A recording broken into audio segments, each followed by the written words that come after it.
দিকে থাকে ফিমারে, তাহলে অবশ্যই অফকোর্স সেটা অলওয়েজ মেডিয়াল সাইড। তাহলে আমি মেডিয়াল সাইড থেকে যখন আমি দেখবো পাটা যদি এরকম লম্ব স্ট্রাইকিং দেখুন থাকে, গরুতে তখন থাকবে, তখন সেটা এইভাবে রেখে মানে সামনে আগাবে। তখন তুমি কীভাবে বুঝবা? এখান থেকে তখন তুমি তিনটার ডিপ্রেশন পাবা, দুইটা ডিপ্রেশন পাবা না?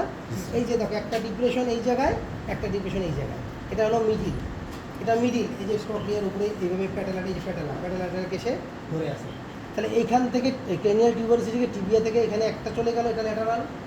ল্যাটারাল এবং মিডিলের মাঝখানে একটা ডিপ্রেশন, আর একটা ডিপ্রেশন পাচ্ছি আমি মিডিল এবং মিডিল। আচ্ছা, এখন এদেরকে একটু দেখাও, ওদেরকে একটু দেখাও, উল্টাও একটু, এই পাশে রাখো, এই পাশে রাখো এটাকে, হ্যাঁ দাঁড়াও। এখানে দেখো উইকার যে বলতেছি, এটা উইকার, আদার দেন দুইটার থেকে এটা উইকার, বোঝা যাচ্ছে উইকারটা? তাহলে এখানে যদি তুমি ইনসিশন দাও, চামড়ার উপর দিয়ে ইনসিশন দিয়ে এইভাবে ব্লেডটাকে ঘুরাই, যদি এখানে একটু এইভাবে টান দাও, কাটা যাবে? কালকে বসে বসে আমি এটা ঠিক করছি, আজকে দেখাবো। আর তোমাদের সিআরকে এখানে তুমি আদার্স গ্রুপগুলো বলতে, যেটা 3টা গ্রুপ আছে, তুমি ওদেরকে একটু বলবা যে স্যারের সাথে একটু তোমরা কন্ট্যাক্ট করো। আজকে যদি বৃহস্পতিবার হলো না, নেক্সট সপ্তাহে রবিবার বিয়াতে আমি ওদেরকে একটু সবাইকে ডেকে 5 মিনিট করে হয়তো যেন দেখাতে পারি। হ্যাঁ, যদি হয় আমি বলে দিব। হ্যাঁ, তুমি একটু ওদেরকে বলিও যে স্যারের সাথে দেখা করো। মানে এটা হলো মিডিয়াল, মনে থাকবে? আর এটা মিডিয়ালই তো আছে না?